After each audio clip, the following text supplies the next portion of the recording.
Саламатсыздарбы, урматтуу каналымдын угармандары. Ободо Жусуп Баласаган атындагы Кыргыз Улуттук университетинин журналистика институтунун алдындагы Мачисаков мектебинин мүчөсү, жаш калемгер Илимбек Бакировдун бир туулган аңгемеси.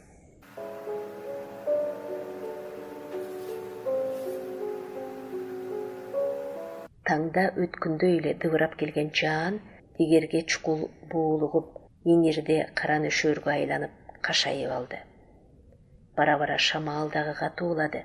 Бир карышкырча улуп, бирде жылаанча ышкырып, нөшөргө кубат берип, тамчыларды кыйгаштата эске жыгач терезебизге чаап жатты.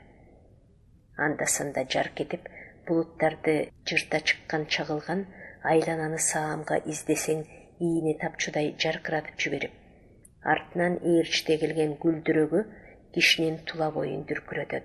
Ал күнү табият ушундай абалда турган. Күз ортосунда эле мындай суук кейипке келип, кыш чакырып жаткан аба ырайына элет элинин үрөйү учуп, жамгыр катуулаган сайын мурунан түтүн булаган үйлөр көбөйдү. Куптандан кийин атамдагы мешке от жакканы шымаланып калган эле. Мен чунак көмүр отунга жумшап жибербесин деп уктамыш боло калгам. Бир маалда үй ичи ышчыттанып, бөлмөнү коюу түтүн басып калды. Атам күрсүлдөп жөтөлүп, мен жаткан бөлмөнүн эшигин жаба салды дагы чапанын кийип сыртка чыгып кетти. Там башында кыйла жүрдү. Кыязы морду тазалады окшойт. Ал келгенде түтүн жоголуп, үйдүн ичи мемирип жылып чыкты. Терезеге дыбыраган тамчыларды тыңшап, ыш сиңе түшкөн төшөктүн жылуусуна магдырап, балалыктын капарсыз ширин уйкусуна сүңгүп бараткан экем. Бир учурда бөлмө саамга жарыктана кетти дагы, келген машинанын мотору өчкөндөй болду. Дандыр түбүндө корголоп жаткан дөбөт жаналы калбай үрүп жатты. Атам чапанын кайра кийип жатып, «Кимей?» деп кыйкырып койду, үйдөн чыкпай эле. Мен артынан ээрчип далиске чыктым. 4-5 кишинин добушу каалга сыртынан нөшөргө аралаш араң угулуп жатты. Бирөөсү тургундун камогунан деп кайталап жатат. Дагы бири атамдын алдынан актанып жаткандай аптыга калып, колун улам машинасын көздөй жаңсап, «Эми эмне кыл дейсиң?» дегендей шалдайып, кайра кызый сүйлөп жатты. Калган экөө чекеде күнөөлүдөй турушат. Бирөөсү биздин навести көздөй басты эле. Эмне кылаарын билбей турган экинчиси анын артынан жөнөдү. Навеске киргенде астындагысы чөнтөгүнөн тамеки сууруп чыкты. Анысы былчылдап суу болуп калыптыр. Экинчиси аны көрүп түңүлүп кетти.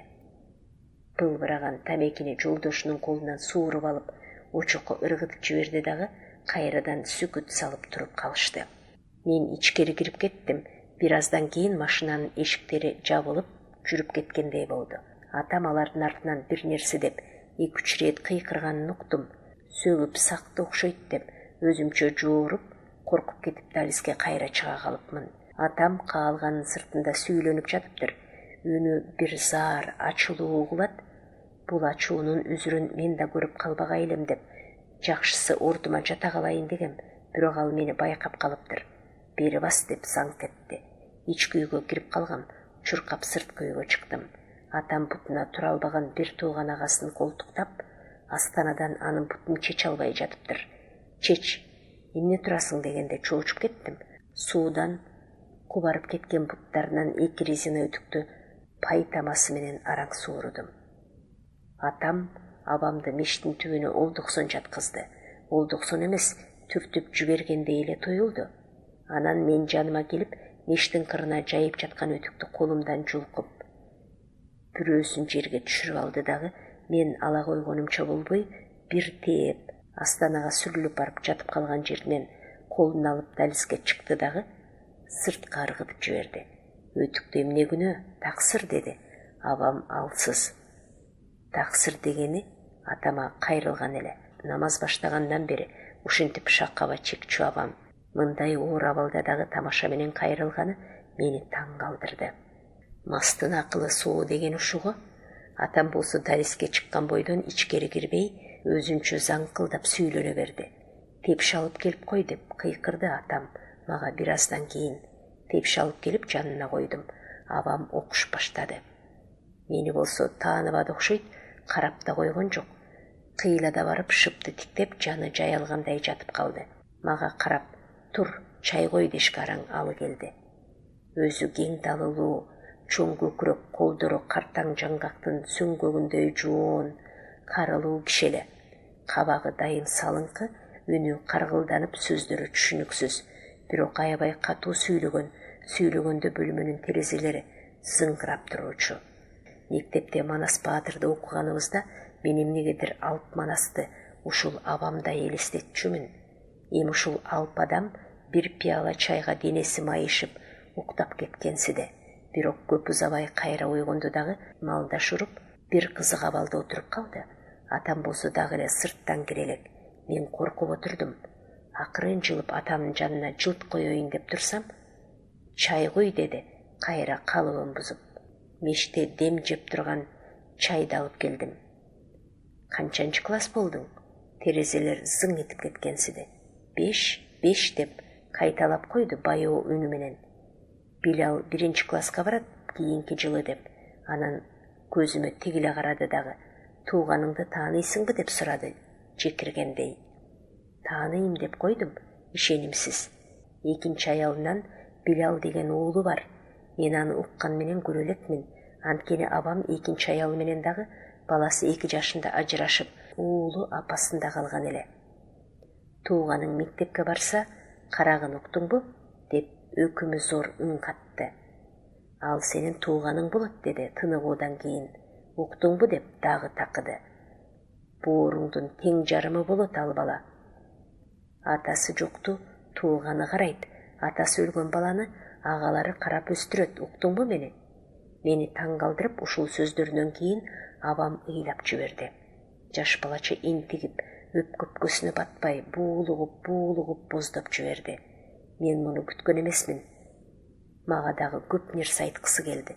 Бирок эч нерсе түшүнбөй жатканымды көзүмдөн баамдаса керек. Айласы жок төшөгүнө кулады дагы бир жерден көзүн албай, мастыгы билинбей суу адамча шылкыйып жатты. А менин балалык таң калуум ушундай кишиде ыйлайт экен го деген ой болду. Жарым саат өткөндөн кийин ийнеге жатып алгансып ары бери ойдолоктоп онтой баштады. Атаңы чакыр деди мага. Атам экөөбүз киргенде абам көмкөрөсүнөн түшүп жаткан экен. Таксыр Билалга баш көз болгун деп жиберди тура калып. Тантыраба деп койду атам жанына отуруп. Жанагыдан кыйла жуушуп калган экен атам. Чамаң келсе, мында эле алдырып ал деди. Кайра абам бир сындырып наныңды жээр. Анабы эссиз катындын колунда оңбойт. Атамдын түрү дале өзгөрбөдү. Мешке көмүрдөн улам калап коюп угуп отурду. Сыртта жамгыр мурункусунан жазбай жаап жатат. Ортодо тынчтык өкүм сүрдү. Меште дуулдап күйгөн алай көмүрү менен абамдын онтогонунан башка добуш жок отуруп калдык. Анан абам кайра турду. Кайра жанагысындай бир кызык болуп отуруп алды. Атам кыялын билсе керек, көңүл да бурган жок. Бирок жинегип ачуусу мурдунун учунда эле. Таксыр деди абам. Атамдын өтүгүн эмнеге ыргыттың?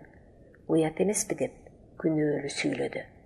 Атам башына бирөө күтүүсүздөн уруп жибергендей селт этип кетти. Жүзү кызарып, жаак эттери титиреп кетти заматта.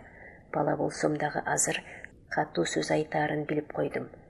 Уятты билип калдыңбы сен деп чаңырды болжогонумдай эле.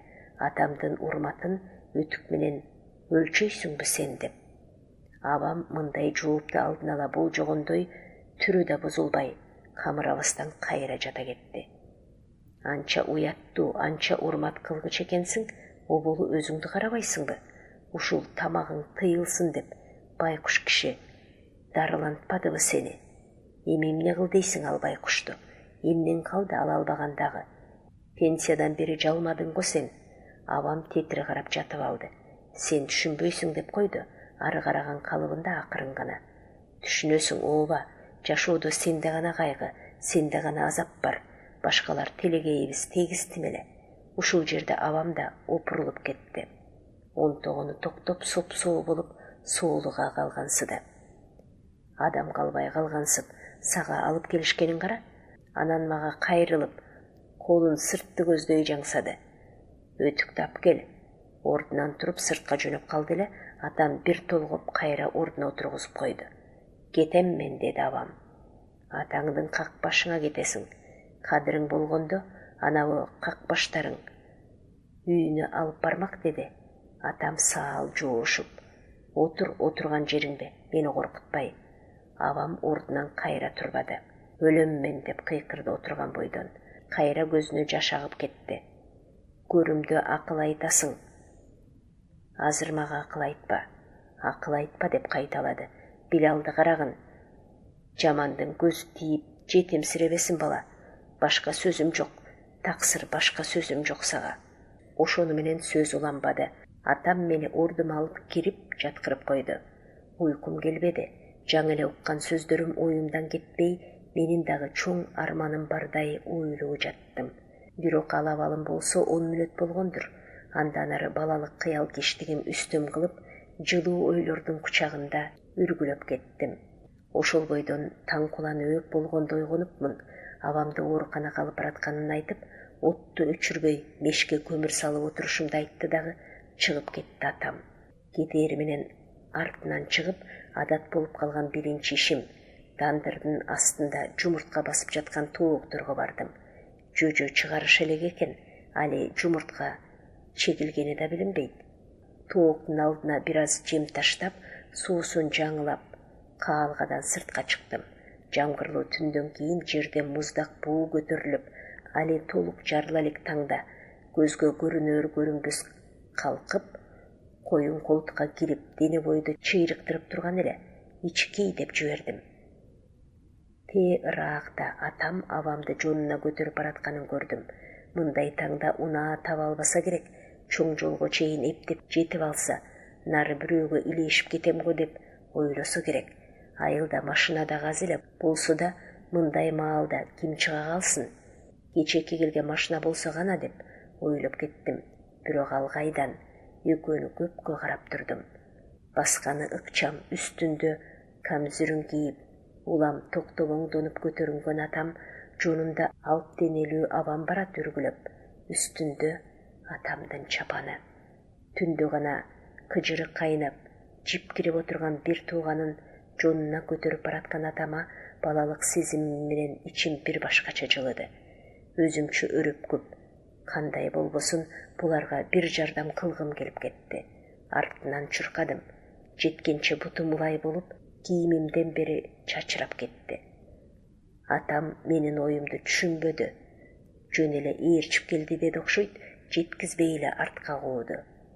Үйгө кирип баратып, каалганын астынан калган абамдын түпкүрү чоң атама таандык өтүктү таптым. Экинчи пайы мындан бери арыкка түшкөн экен. Аларды көрүп өзүмчө кубандым. Таптаза кылып жуудум дагы мештин үстүнө жайып койдум. Сиздер Жусуп Баласагын атындагы Кыргыз Улуттук университетинин журналистика институтунун алдындагы Матисаков мектебинин мүчөсү Илимбек Бакировдун «Бир туулган» аңкемесин уктуңуздар. Окуган Кипариса Сурахманова.